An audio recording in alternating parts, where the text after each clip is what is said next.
Gênesis capítulo 12.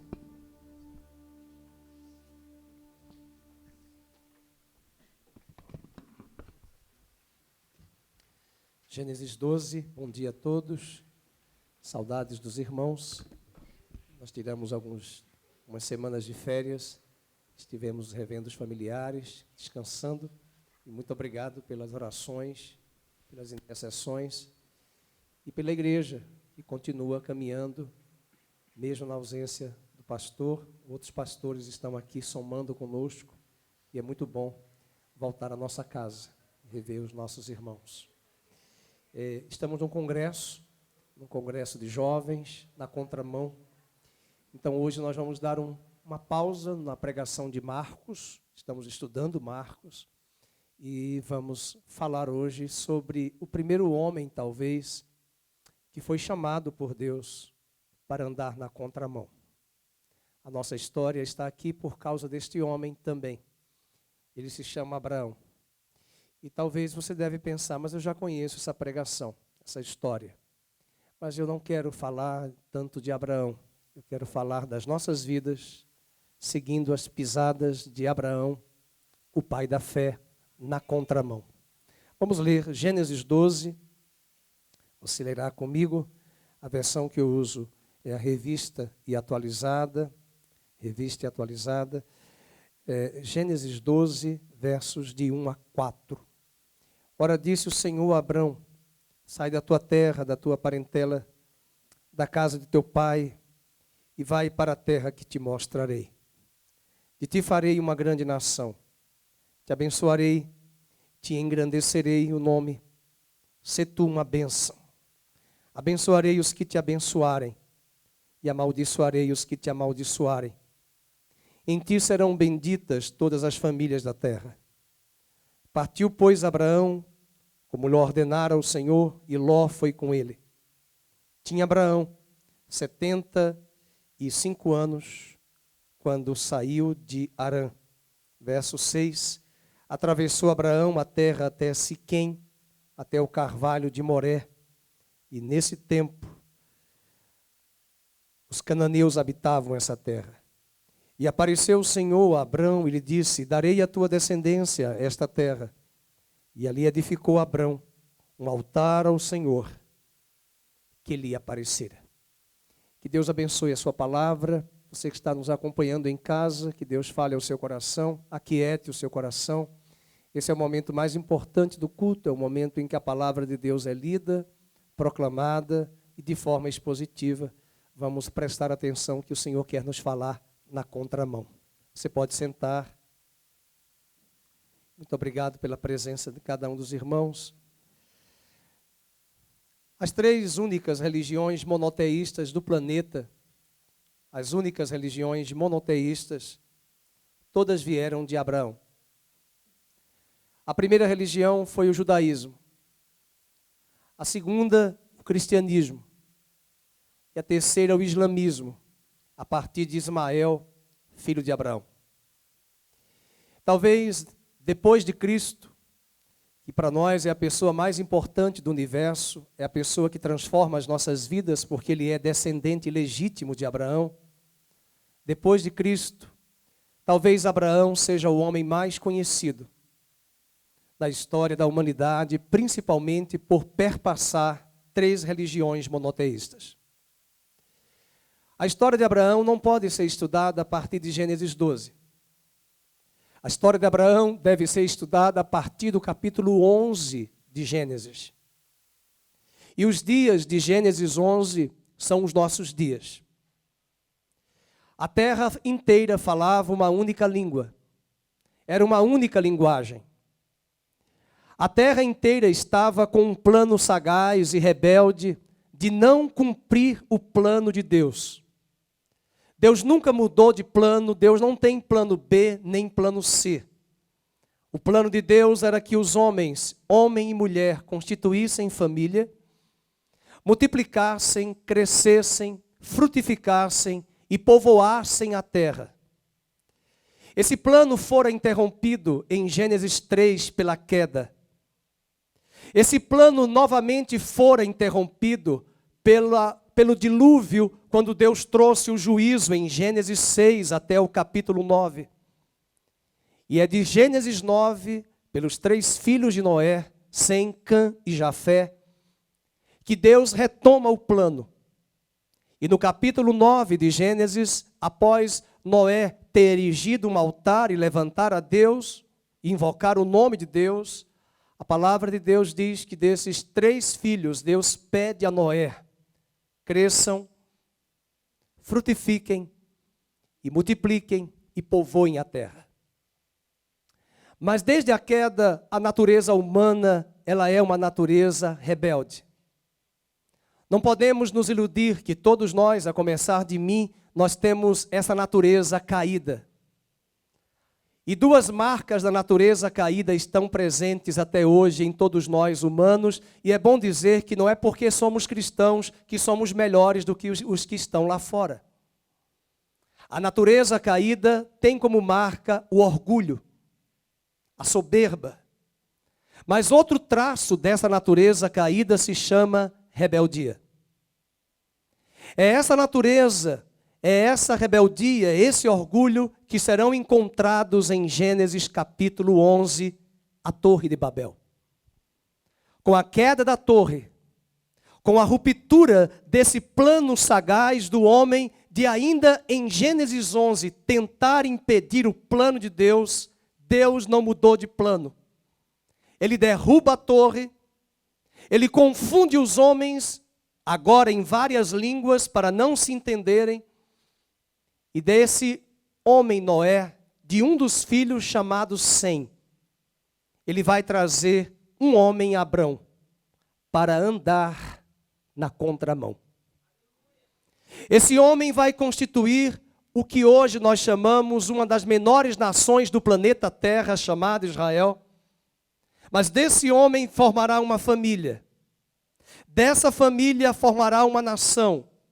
Desta nação receberá uma promessa, um pacto, uma aliança, um livro e uma descendência. E deste homem, e desta família, e deste povo que andará na contramão, é deste povo que Deus trará o descendente legítimo de Abraão. E este homem, Jesus Cristo, é apresentado em Mateus capítulo 1, o primeiro versículo do Novo Testamento, livro da genealogia de Jesus Cristo, filho de Abraão. Você não pode estudar a história de Abraão nesse congresso, na contramão, sem entender o contexto de Gênesis 11. Vamos para Gênesis 11, depois eu voltarei para Gênesis 12. O elemento importante de Gênesis 11, a Torre de Babel, é lembrar que Babel tem um significado de confusão. Babilônia significa confusão, mas também Babel é uma palavra forte, significa portal de Deus. Os homens achavam que eles haviam encontrado um portal. Esse portal seria o homem independente de Deus.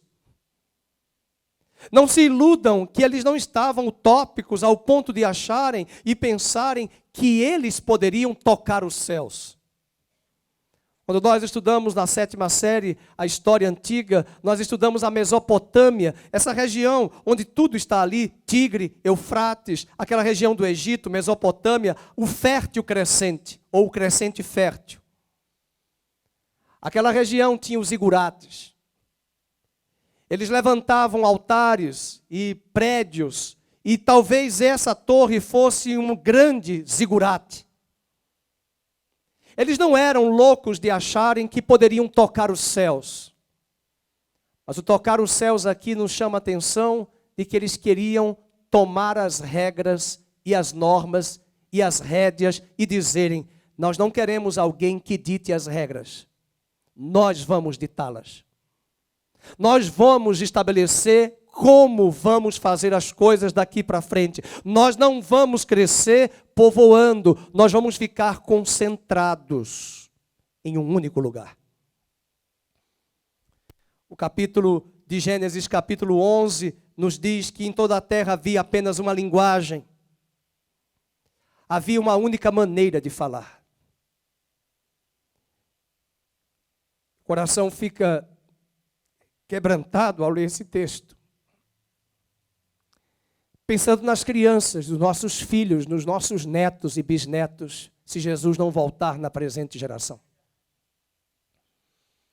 Até a linguagem de um grupo que quer tomar a primazia no planeta Terra, eles querem mudar e forçar a sociedade global a usar uma linguagem que quebra todos os paradigmas da nossa língua e das línguas que Deus estabeleceu. Além disso, nós estamos mergulhados numa linguagem que talvez o caminho que nós estamos caminhando politicamente no mundo inteiro é um aparelhamento de um socialismo que tenta se levantar sobre a terra e forçar a todos a aceitarem a mesma linguagem. Havia só uma maneira de falar. E falar de contramão é lembrar que nós vamos na contramão dessa linguagem. Na contramão desse discurso. Na contramão dessa narrativa.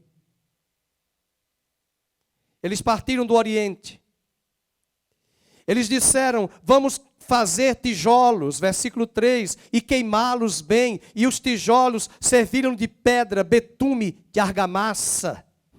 Interessante que o betume aparece aqui e nós enfrentamos de novo uma crise do betume, do petróleo. Mas o que nos chama mais atenção nesse capítulo 11, para mostrarmos a ruptura de Abraão na contramão, é o verso 4. Disseram, vinde, edifiquemos para nós uma cidade e uma torre, cujo toque chegue até os céus, e tornemos, leiam em voz alta, célebre o nosso nome. Isso nos fala de terceiro ponto, a notoriedade. Eles queriam fazer o seu nome notório. Basta hoje olharmos como a fama, os holofotes, o show, o espetáculo, são elementos que atraem a humanidade nos dias de hoje, e qualquer um hoje quer ser um youtuber, um blogueiro, ganhar dinheiro nessa narrativa de redes sociais, vender uma imagem de algo que as pessoas não são, elas não são aquilo que elas estão muitas vezes nas redes sociais, elas vendem uma imagem, é fazer o seu nome notório. E isso não é diferente até mesmo na cristandade. Muitas vezes nós vamos encontrar nas igrejas pessoas que querem usar o púlpito para ser uma plataforma para massagear o seu ego. Pessoas que vêm até mesmo para a música, para a dança, para os ministérios, como uma plataforma para fazer o seu nome notório. Outro elemento importante nesse capítulo 11 é contrariar a vontade de Deus. Veja o verso 4. E tornemos célebre o nosso nome para que não sejamos espalhados por toda a terra. Sabe o que é isso? Rebeldia. A vida é minha. Não é? O que é que diz aí um certo movimento? O corpo é meu, as regras são minhas. Esse é o discurso. E o aborto, que é hoje defendido, inclusive por muitos púlpitos, por alguns irmãos mergulhados nessa ideologia, se esquecem que a frutificação ainda é uma ordenança de Deus para multiplicar filhos. E parabéns pelas mulheres que estão grávidas, que são mamães e que vão ter filhos. Vocês são parceiras do reino de Deus para gerar filhos para a glória de Deus. Porque o aborto é uma tentativa de impedir que esses filhos venham à existência. A ideia do verso 4 do capítulo 11 é que eles vão ser espalhados e nós vamos se rebelar, não queremos ser espalhados, nós vamos se rebelar contra Deus. Mas isso está muito nas entrelinhas. Ele não usa aqui a palavra rebelde, não, nós vamos fazer a nossa vontade, não. Nós não vamos se espalhar por toda a terra. E não era essa a vontade de Deus. Além disso, eles pensavam em implantar uma nova religião. Verso 4 diz, um topo que chegue até os céus e tornemos célebre o nosso nome. Essa nova religião é a apostasia declarada. Essa nova religião é o liberalismo teológico que campeia nas igrejas e no mundo contemporâneo desde o século XIX. Estamos vendo agora, na política, a verdade é mentira, a verdade. Mas na igreja, as inversões de valores já aconteceram há muito tempo, há mais de um século, desde a implantação do liberalismo. E nós não podemos ficar escandalizados com alguns pastores conhecidos de mídia, chegando até declarar e proclamar que a palavra de Deus, ela é limitada para os nossos dias. Que a palavra de Deus não é mais inerrante, não é mais infalível. Que a palavra de Deus não é mais aquilo que ela diz, e é isso que nós estamos ouvindo dos púlpitos.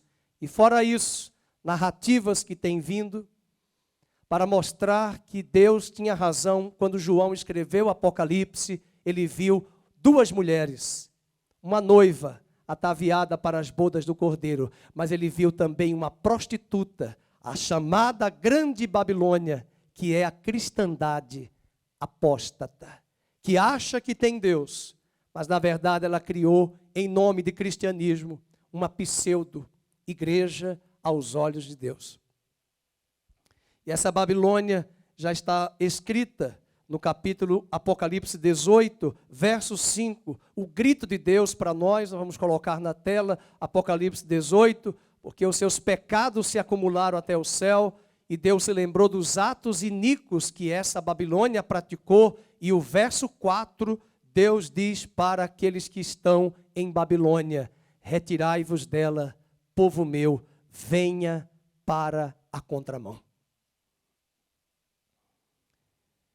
Esse capítulo 11 mostra essa narrativa, esse contexto, essa conjuntura onde Abraão vai aparecer. Se você voltar comigo para o capítulo 11, no verso de número 9, diz: chamou-lhe por isso o nome de Babel, porque ali confundiu o Senhor a linguagem de toda a terra, e dali o Senhor os dispersou por toda a superfície da terra. Terminou essa passagem, veja o verso 10 na sua Bíblia, até o verso 32. São os descendentes de Sem. E esses descendentes de Sem, que ele vai trazer aí, é onde nós vamos encontrar Abraão. E no capítulo 11, versículo de número 31, tomou Tera Abrão, seu filho, e Aló, filho de Arã, filho de seu filho, e a Sarai, sua nora, mulher de seu filho Abrão, e saiu com eles de Ur dos Caldeus para ir à terra de Canaã, e foram até Arã, onde ficaram.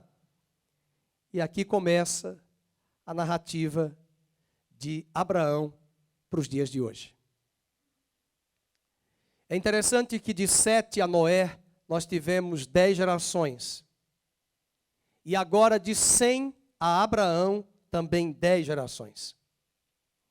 E para esse homem Abraão, Deus vai trazer 4 elementos aqui que eu gostaria que você anotasse. São 4 pontos importantes que Deus vai preparar Abraão para andar na contramão. Eu vou dizer cada um deles e depois nós vamos retomar e vamos aplicar para nós e vamos para a carta de Pedro para ver se não é igual o que Deus falou para Abraão, o que ele falou para nós. A primeira ação de Deus para Abraão é uma ordem. A segunda, uma promessa. A terceira, um ato de obediência. E quarta e última, um altar. Eu vou repito, uma ordem, uma promessa, uma ordem de obediência, uma espera de obediência e um altar. Vamos para a ordem. Essa ordem que Deus está dizendo aqui para Abraão, pode ser para você, jovem. Pode ser para você, adulto, casado, solteiro, para mim. Algumas coisas que estão neste mundo, na linguagem deste mundo, na conjuntura deste mundo, lá na Torre de Babel, nos nossos dias, que estão atrapalhando a nossa caminhada para o nosso chamado de andarmos na contramão de Deus. E a palavra que Deus deu, você não tem um relato na Bíblia como foi que Deus falou a Abraão. Interessante que tem pessoas que me perguntar para mim, pastor, como foi que Deus falou a Abraão? Foi voz audível? Eu não sei, eu não estava lá. Josué 24, versículo 2, diz que os pais de Abraão e a família de Abraão eram todos idólatras, pagãos. Eu acredito em um Deus soberano, que Ele é poderoso e capaz de, nesse momento agora, enquanto nós estamos aqui, Ele vai ao encontro de pessoas que estão lá fora e se revela a elas. Assim como Deus se revelou a mim, se revelou a você, você agora chegou aqui preocupado com seu filho, com a sua filha. Deus está trabalhando na vida deles, dos seus, enquanto você está aqui. Agora a pergunta é, para eles e para nós que já recebemos o chamado, será que nós ouvimos de fato essa voz? Que voz é essa? O comando é esse: sai da tua terra. Versículo 1, o Senhor disse a Abraão: sai da tua terra, da tua parentela, da casa de teu pai, e vai para a terra que te mostrarei. Ele já começa com uma ordem: sai.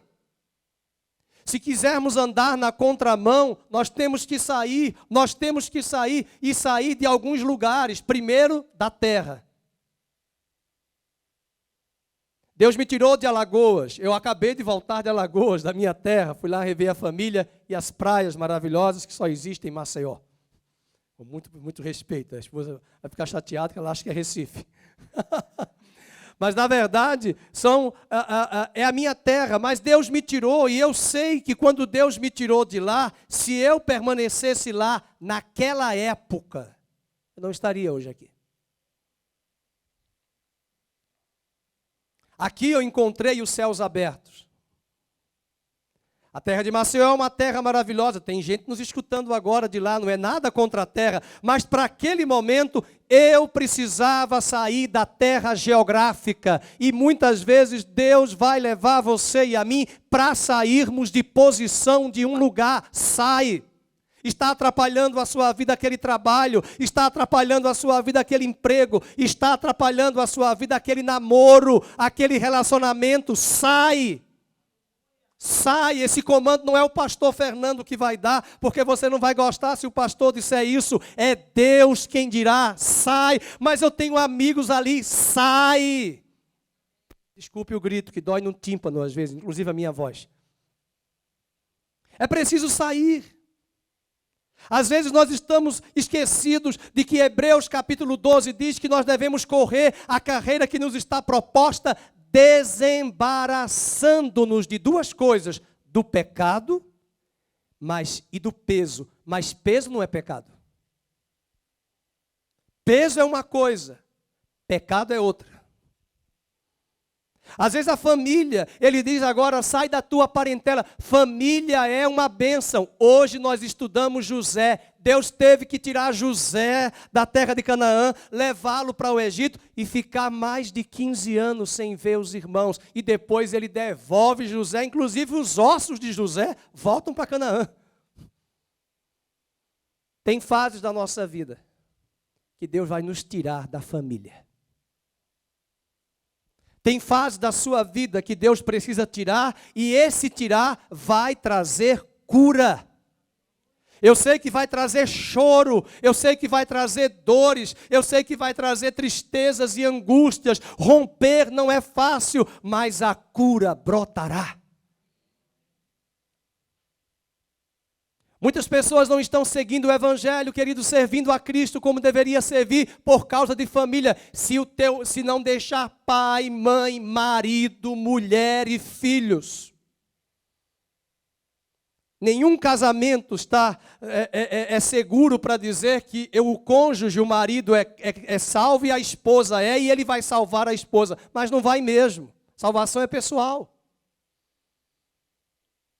E aqui nós temos mulheres que são casadas, que os maridos ainda não são. E aí elas estão aqui hoje, elas não vêm à noite, porque eu digo para a maioria delas, vá dar dengo para o seu marido à tarde e domingo, mas venha de manhã dar um cheiro bem nordestino para Deus.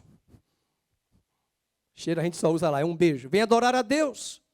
Venha priorizar Deus, faça o seu almoço no sábado e venha domingo, porque até os católicos fazem isso.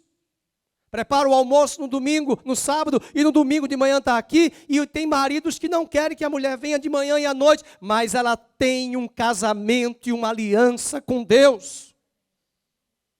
Sai da tua terra, sai da tua parentela. Sair da terra é sair da comodidade, irmãos.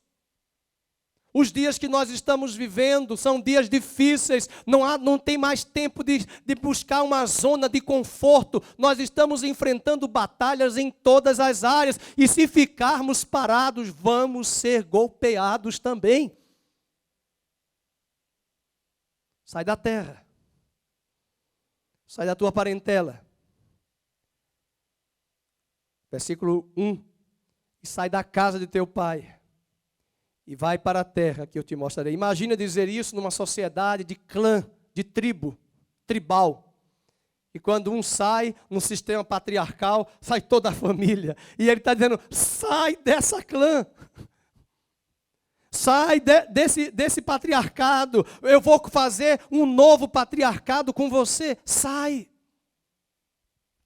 Às vezes a mudança é geográfica para alguns. Às vezes a mudança é posicional, espiritual para outros. Talvez hoje de manhã, como estamos falando para um congresso de jovens, é bom lembrar que tem certos namoricos que não vão levar a você a lugar nenhum. Vão atrapalhar a sua vida. Há muitas futilidades e perdas de tempo que têm roubado o nosso tempo de qualidade para as coisas de Deus, para o nosso trabalho e para os nossos estudos. Ontem eu estava num casamento de uma jovem que eu peguei no colo, ainda novinha, pequenininha. E me alegro, e eu perguntava ontem ao pai, ela já terminou os estudos? Faltam só 2 meses. E agora está casando. Mas por quê? Teve foco. Teve vocação, senso de vocação, é para lá que eu vou. Eu tenho um namorado, agora é meu noivo, mas eu vou casar quando eu concluir os meus estudos. Eu quero continuar nesse projeto, nesse foco que Deus tem para a minha vida. Isso é projeto, isso é senso de vocação. E muitas vezes nós vamos perder esse foco. Porque essa sociedade que Abraão estava, essa conjuntura dessa mesma linguagem, e aqui eu falo agora para adolescentes, cuidado, adolescente é uma tendência que tem de falar, vestir, copiar o que todos fazem. Deus não criou Maria, vai com as outras. Nem gêmeos são iguais. Se você tiver de ser diferente, o único diferente na empresa, na escola, na universidade, que você seja, não por seu orgulho, mas para a glória de Deus. Ah, mas todos estão pensando assim, não tem problema. Eu também fui chamado de louco nos acampamentos. Ninguém queria saber no acampamento de mim, porque só queriam bola, voleibol, basquete, natação. Chegava à noite tudo cansado, não tinha nem Bíblia.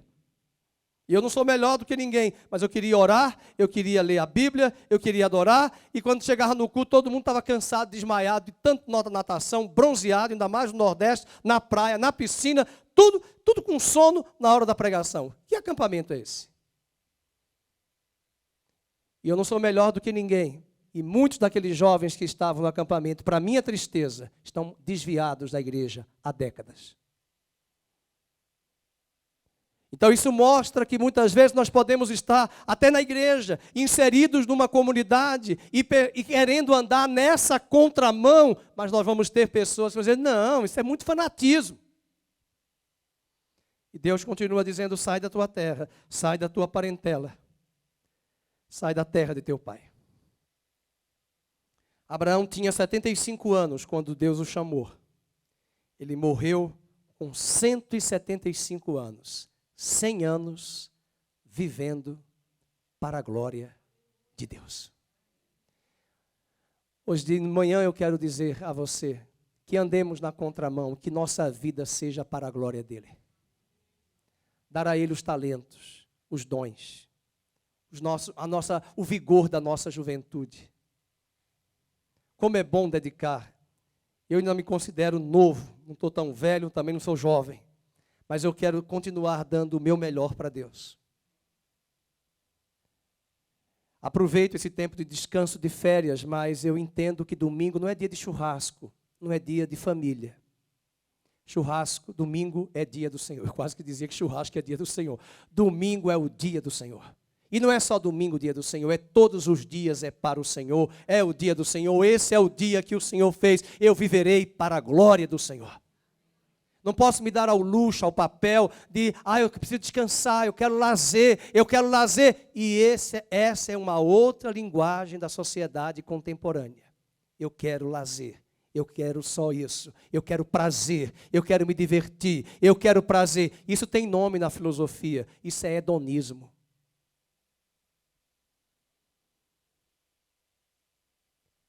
Muitos jovens estão distraídos, não só nas igrejas, mas até mesmo no ambiente das decisões mais importantes de um país como o nosso. Se não houver alguém que abra os olhos e os ouvidos dos nossos jovens, tem cantores aí tentando abrir os jovens com narrativas, com mentiras.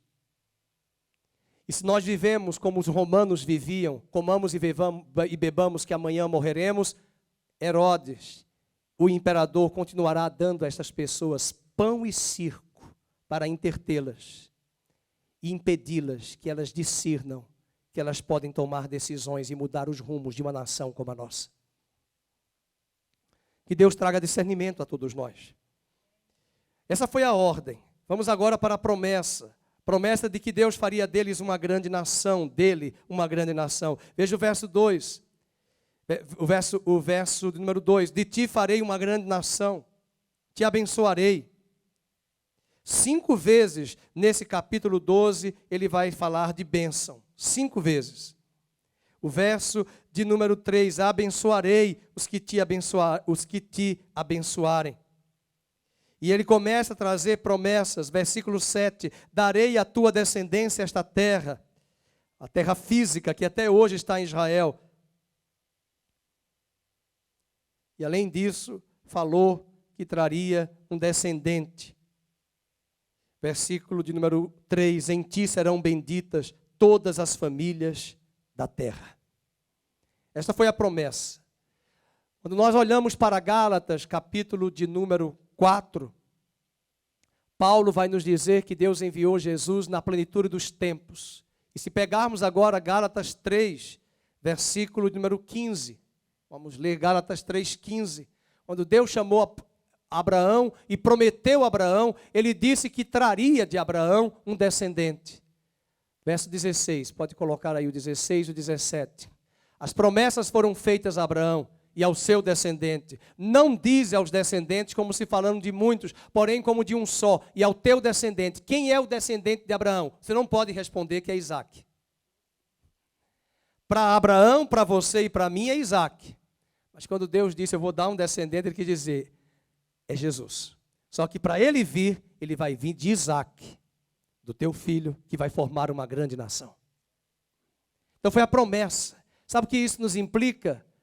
Que Deus dá uma promessa para nós não sabemos muito bem como é que ele vai fazer. E no meio do caminho, no caminhar nosso, ele vai dissecando e mostrando coisas que nós nem imaginávamos. E Paulo ficou estupefato ao escrever essa carta, eu acredito, porque ele vai nessa carta, juntamente com a de Romanos, ele vai entender a revelação de Deus, que quando Deus chamou Abraão, ele pensou em Cristo, não foi em Isaac, e ele disse, porque nele serão benditas todas as famílias da terra, que está em consonância com Gênesis 12, versículo 2, abençoarei na tua descendência todas as famílias da terra.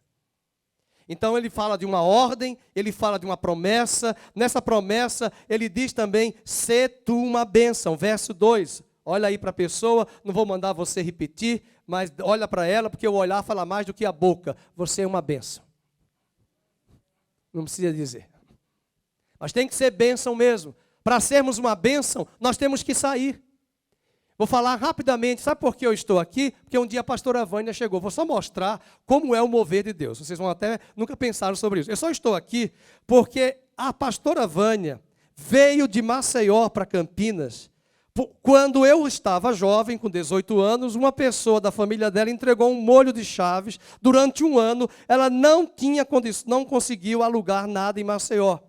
E no dia da viagem, na véspera, a cunhada dela falou: Vaninha, tome a chave da casa que você morou, que era sua, quando você casou. Ela se separou e depois a cunhada comprou a casa, ficou com a casa. Ela disse: olha, Vaninha, tome a chave. Na véspera da viagem, já com a mala pronta. E Deus falou para ela: vai para Campinas. Ela nunca tinha vindo a Campinas. Agora, veja bem, esse é o meu olhar que eu vejo quando eu estava lá em Maceió, agora pensando em tudo isso. Ela foi a primeira. E sabe por que eu vim? Eu vim para tirá-la de volta para a igreja católica. Porque ela estava na igreja evangélica, agora veio, conheceu católicos, se converteu aqui com um grupo de católicos, e agora alguém chegou lá dizendo para Fernando: a Vaninha está louca. Eu falei, e a minha tia falou: Fernando, vai para lá para resolver. Ela veio, eu vim para tirá-la. Deus que me tirou. Foi assim, eu conheci o grupo, e Deus usou a vida dela e usou o grupo de irmãos daquela igreja da paróquia Divino Salvador, da irmã, faz um trabalho social lá, e aquele pastor, aquele padre chegou a dizer: olha, eu acho melhor vocês irem para uma igreja evangélica, porque vocês são mais evangélicos do que católicos. Agora veja, eu cheguei, olhem para mim, a Amabe chegou, veio comigo. Meu cunhado Esdras chegou também, veio para cá, porque a pastora Vânia veio, eu vim, ela veio, a Dalvanis também já veio, agora foi a última, mas depois do Esdras veio a Adriane, depois da Adriane veio a Lloyd, e está chegando gente de lá para cá. São as migrações de Deus, porque alguém obedeceu a voz. Sai, Deus multiplica. Eu vou fazer umas contas um dia de quantas pessoas vieram. Porque eu falei a Adriane, mas as filhas da Adriane vieram. Eu falei a Lloyd, mas os filhos da Lloyd vieram. E agora o meu cunhado está lá em Recife, quer também vir para cá. Meu Deus! Por causa de um homem, de uma mulher que ouviu a voz de Deus. Sai!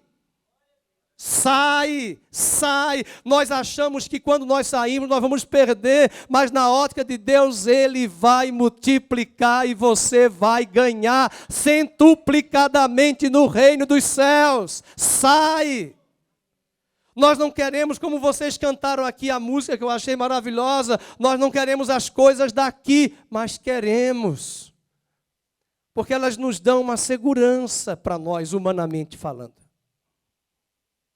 Família é bênção, eu não estou aqui depreciando família, e você que está em Maceió, eu não estou depreciando Maceió, pelo amor de Deus. Eu quero que você entenda que é sair para obedecer a Deus, porque Deus tirou José, mas José no Egito, 15 anos, preparou o Egito, preparou as nações, preparou mantimentos para os seus filhos e para os seus irmãos, e depois Deus fez a cura em José, mas ele teve que sair. E depois voltou, se encontrou com a família. Não é para desprezar a família, nossa luta não é contra a carne. Então uma ordem, uma promessa, mas o mais lindo, uma obediência. Capítulo 12, verso 4 ao 7. E partiu, pois, Abraão, como lhe ordenara o Senhor, e Ló foi com ele. Que interessante, ele partiu. A Torre de Babel, eles disseram: não, nós vamos fazer diferente, nós vamos fazer do nosso jeito, nós vamos fazer como nós queremos. E simplesmente, que fé é essa que Deus falou com Abraão? E ele obedeceu. Uma das coisas mais lindas que eu acho em Deus. E olho para o livro de Atos. Ananias foi conversar com Deus. Deus disse a Ananias: vai batizar Paulo. O senhor está louco? O senhor matou os cristãos, eu vou batizá-lo. Vai. E deu o GPS dele, Global Position System. Foi lá, olha lá. É a rua direita, já tinha GPS e o Waze, irmãos. Na rua direita, na casa tal, na rua tal, vai lá. Esse homem teve uma revelação minha e ele será um vaso de honra para alcançar os gentios da terra. Já tinha o quê? Já tinha direito. Ele foi. e ele recebeu a revelação de Deus, obedeceu, e se nós ficarmos na desobediência, as pedras vão clamar. Está difícil hoje encontrar, é impressionante, eu já conheci pessoas que Deus falou tanto, e elas mudaram de ideia rapidamente, e disse que Deus também mudou.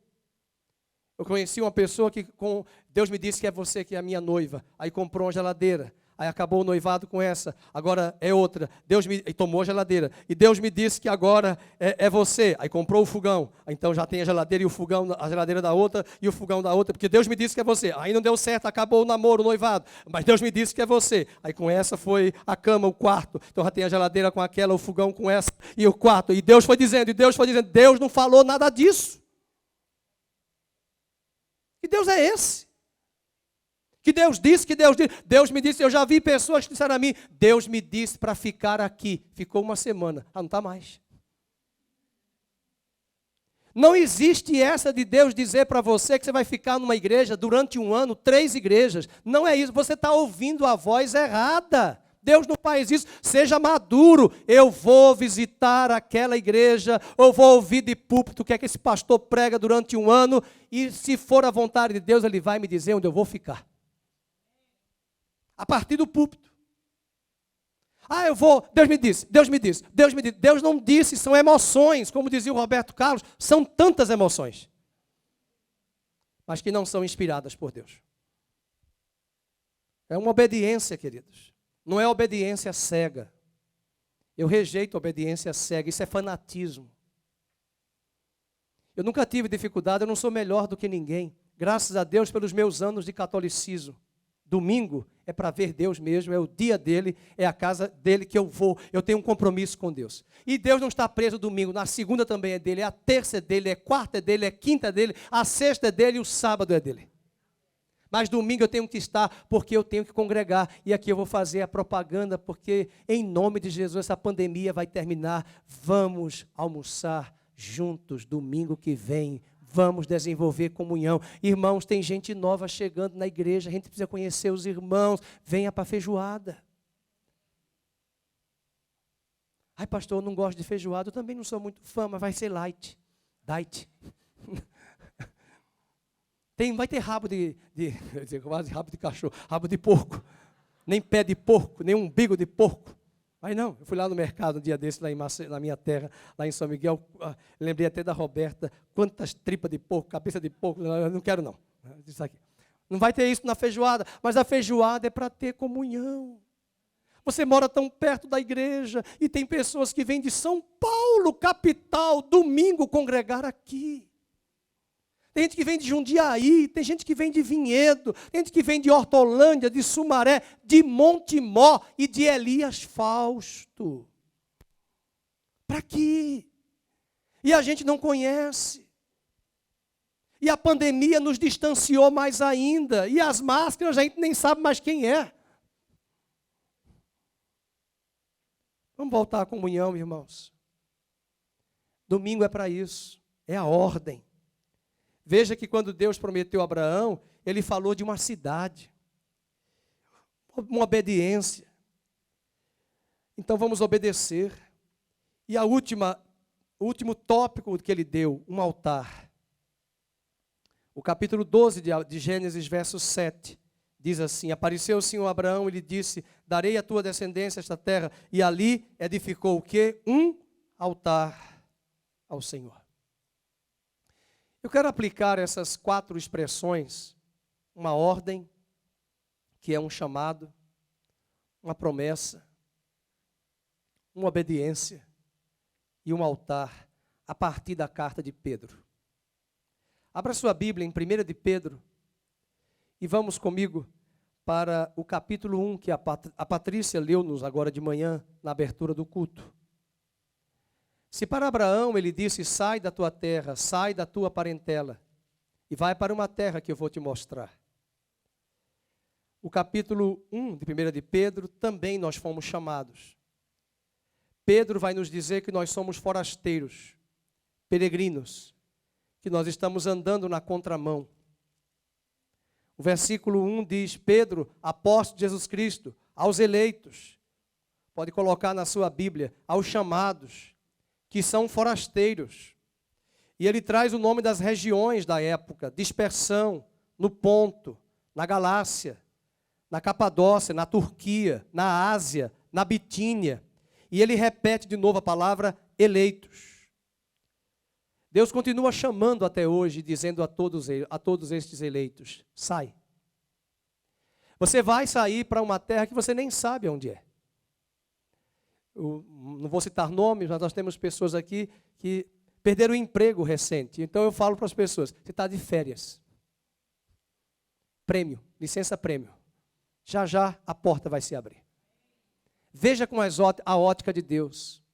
Veja com o olhar de Deus. Pedro diz que nós somos forasteiros, peregrinos. Somos eleitos. Mas também ele nos diz da promessa. Veja, no mesmo capítulo, no versículo 3, bendito Deus e Pai de nosso Senhor Jesus Cristo, que segundo a sua muita misericórdia, nos regenerou para quê? Para uma viva esperança, promessa, mediante a ressurreição de Jesus Cristo, para uma herança incorruptível, sem mácula, imarcessível. Irmãos, nós estamos andando na contramão. E esse mundo está vindo com uma única linguagem para levar a sociedade inteira ao caos. Eu estou preocupado com os meus netos e bisnetos. Você também está? Eu não tenho neto ainda não. Minha filha não casou. Mas eu estou preocupado. Que legado nós vamos entregar a esta sociedade? Veja a referência hoje de música dos cantores. Veja como as crianças de 2 e 4 anos já foram estimuladas sexualmente, eroticamente. Veja a rebeldia das crianças, cada vez mais expressa e manifesta, já no tempo da inocência, porque elas nem saíram da inocência, já entraram na malícia, no pecado, porque foram estimuladas por uma sociedade podre. E nós estamos na contramão. E quando nós falamos isso, nós somos vistos como pessoas céticas e quadradas e radicais. Mas somos radicais mesmo. Somos nas raízes. Somos conservadores. Então Pedro está dizendo que nós temos uma promessa. Além disso, ele fala do chamado, da promessa, mas de uma obediência. Veja o capítulo de 1 de Pedro, capítulo 1, verso 14 ao 16. Como filhos da obediência, não vos amoldeis às paixões que tinhas anteriormente na vossa ignorância. Pelo contrário, segundo é santo aquele que vos chamou, tornai-vos santos também vós mesmos em todo o vosso procedimento. Então Pedro está nos chamando a atenção para o nosso chamado, para a nossa promessa e para a obediência. Uma obediência consciente, não é uma obediência alienada. E por fim, Abraão edificou um altar. Quando nós edificamos altares, como hoje nós estamos no culto aqui no altar, é para lembrar a nós. Todo altar era um amontoado de pedras, onde eles untavam as pedras com azeite, algumas vezes, e invocavam o nome do Senhor. Abraão teve um momento em que ele edificou um altar, lá no livro de Gênesis, capítulo 12, mas ele correu para a terra do Egito na crise. Enquanto ele estava no Egito, na casa de Faraó, trazendo problemas, lá no capítulo 13, porque ele saiu da terra de Betel, onde ele tinha levantado um altar e Deus tinha falado com ele, ele só teve problemas no Egito. Lá no Egito, Deus não falou nada com Abraão. Nada. Só problemas apareceram, porque ao invés dele andar na contramão, ele foi na mão do Egito. E o mais bonito é que quando ele se corrige, e Deus o corrige, usando o Faraó, ele volta para o altar onde Deus tinha falado com ele a última vez. Ele volta para Betel. Abra comigo a sua Bíblia rapidamente em Gênesis 12. Você vai ver isso. Ele sai. Deus falou com ele em Betel, no versículo 7 e 8. Passando dali para o monte ao oriente de Betel, ele armou a sua tenda. e edificou um altar ao Senhor e invocou o nome do Senhor. Betel, em hebraico, significa casa de Deus. Só que o verso 10 ao 20, ele vai para o Egito. Lá no Egito ele vai ter problemas. E agora, veja, Deus não fala nada com ele. E no capítulo 13, no versículo 1 diz: saiu, pois, Abraão do Egito para o Neguebe. Versículo 3, fez as suas jornadas do Neguebe.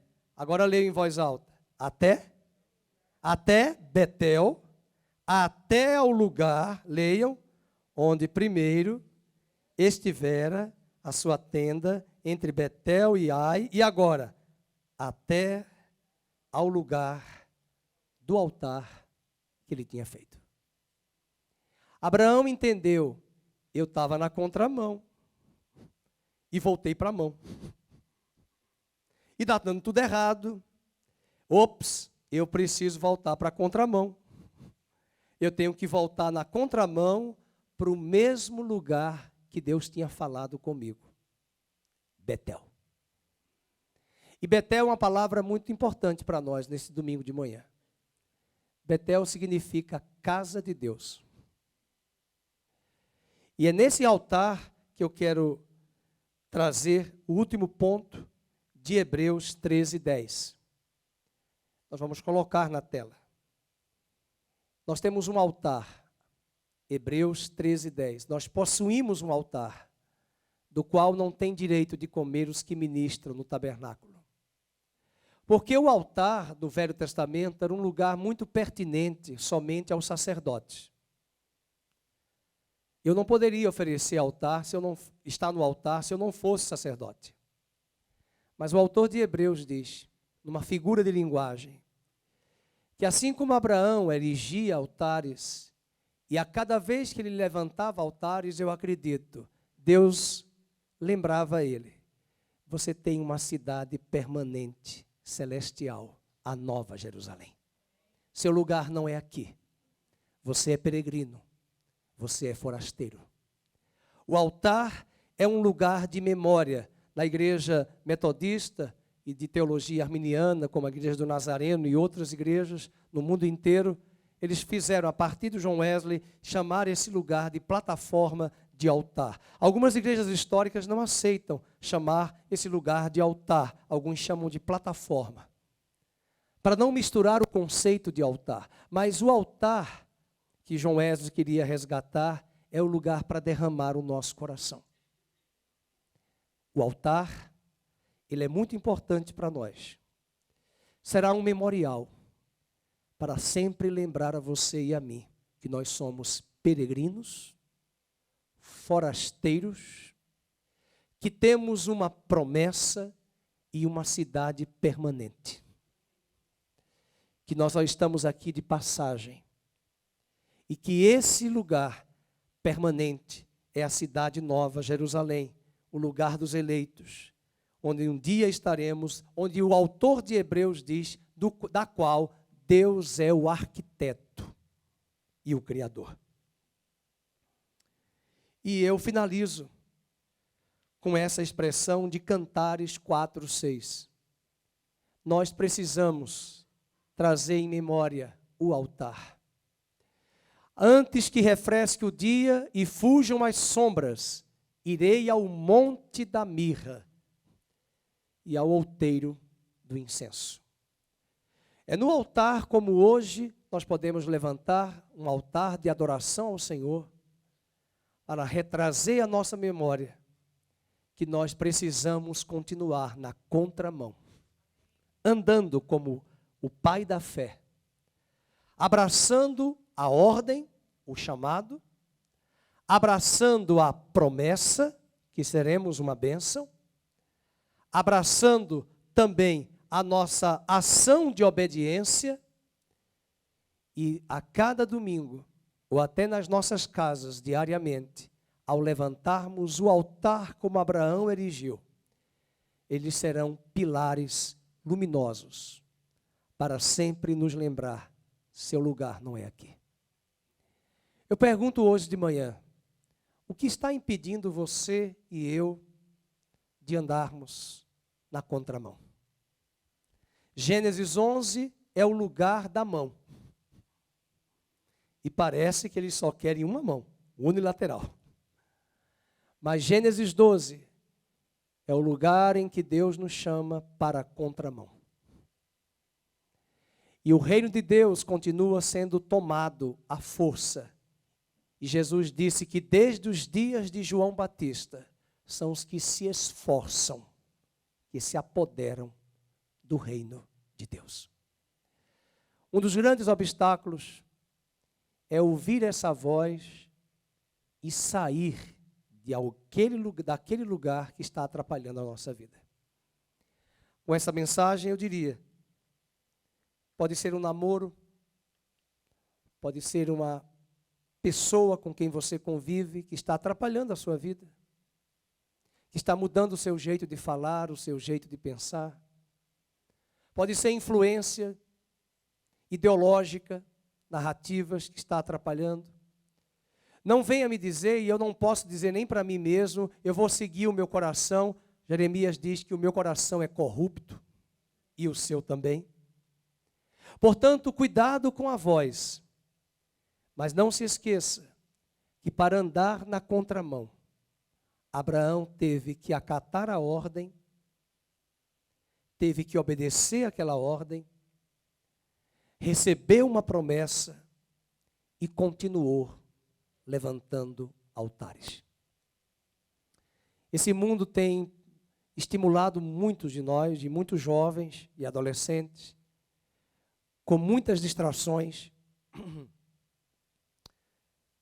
com muitas narrativas e com muitas comodidades.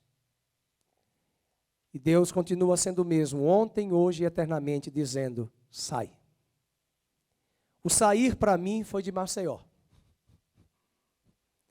O sair para você pode ser hoje, sair desse namoro, sair desse relacionamento, sair dessa amizade que está atrapalhando a sua vida, sair desse pensamento, dessa narrativa na sua cabeça, na minha cabeça, que está bagunçando e atrapalhando a nossa vida espiritual, inclusive o seu casamento. Eu quero que você fique de pé. Eu quero que você seja racional, porque o nosso culto é racional. E eu quero terminar o culto orando por você e dizer para você com muito carinho. Pode perguntar à pastora Vânia, eu fiquei aqui 30 dias em Campinas e eu não queria sair de Maceió. E eu vim para Campinas só para chorar. Eu chorei 30 dias no bosque do Jequitibás. Deus mandou deixar tudo. Pode ser que um irmão lá em Maceió esteja me ouvindo alardear, ele não gostou muito, porque Deus mandou acabar a intercessão, acabar os cultos de adoração que eu tinha na igreja todos os dias, Dalvani lembra, acabar a escola de profetas, deixar o ministério e deixar tudo. Perguntei para Deus, para onde eu vou? Ele disse, só mandei você sair. Eu não sabia um palmo do que Deus queria para mim nesta terra. Eu só sabia que aqui era a terra que Ele queria. Mas eu não sabia o que fazer. Todos os dias, hoje você tem vários recursos tecnológicos, mas todos os dias eu ia para o Jequitibás, o bosque, com aquele aparelho do cassete, de colocar a fita, e eu colocava só músicas de adoração instrumental. Eu ficava orando em línguas e às vezes orando, conversando com Deus no bosque, 6 horas da manhã e 1h30 chorando. Talvez a música que eu mais cantei, tudo entregarei. Tudo entregarei.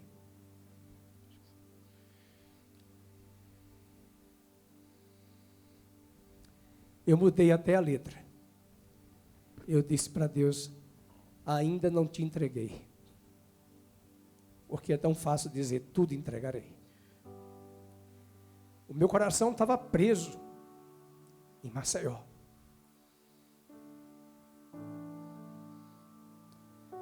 Mas Deus tinha promessas para mim nesta terra.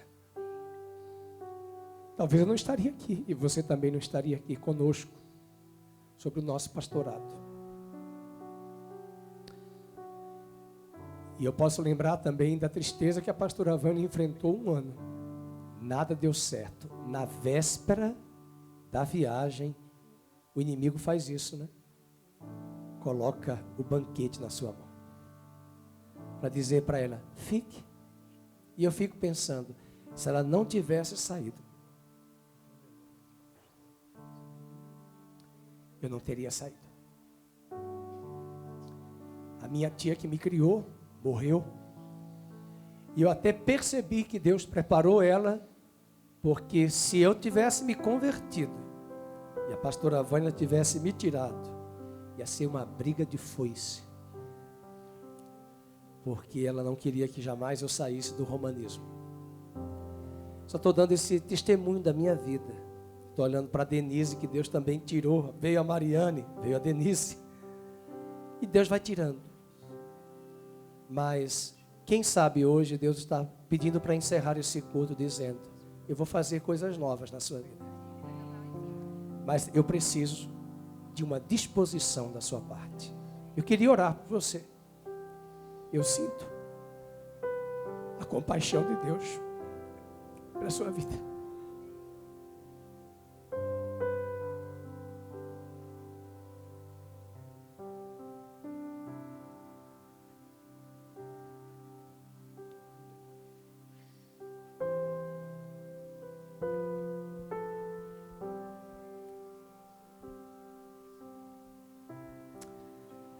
Nem sempre sabemos como tomar a decisão. Mas tem coisas que Deus quer fazer na sua vida, na contramão, que vai quebrar a lógica de toda a mão que você idealizou. E Deus está afirmando, sai. Sai. E obedece. Não é para mim que eu estou chamando. Eu queria orar por você como pastor, com esta unção que Ele trouxe hoje de manhã. Eu queria orar por você. De coisas que não estão dando certo. De coisas que estão amarradas, presas na sua vida. Ele está dizendo hoje de manhã, sai do seu lugar, vem aqui para esse altar. Há uma unção aqui liberada por essa palavra em prol da sua vida. Chega aqui nesse lugar. Eu não sei qual é o problema. A voz de Deus está dizendo, sai, sai. Não tenha vergonha. Não estou falando de pecado, estou falando de posição, estou falando de disposição. Você está cansada, você está cansado, você está angustiado. Saia do seu lugar. Saia do seu lugar. Tudo entregarei. Tudo entregarei.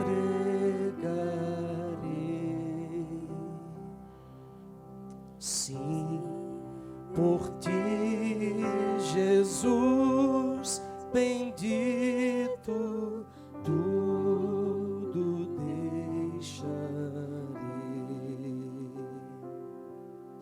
Tudo entregarei.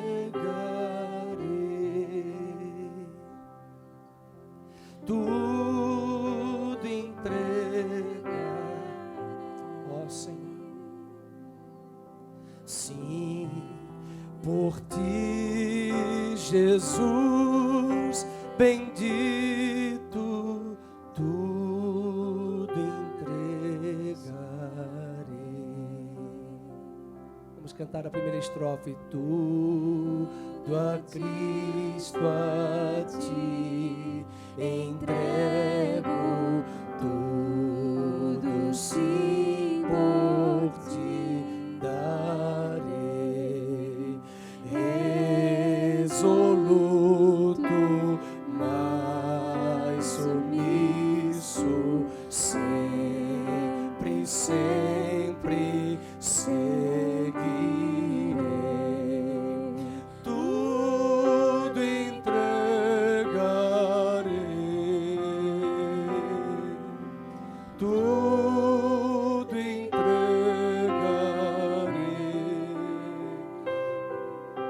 Sim, por ti, Jesus bendito, tudo deixarei.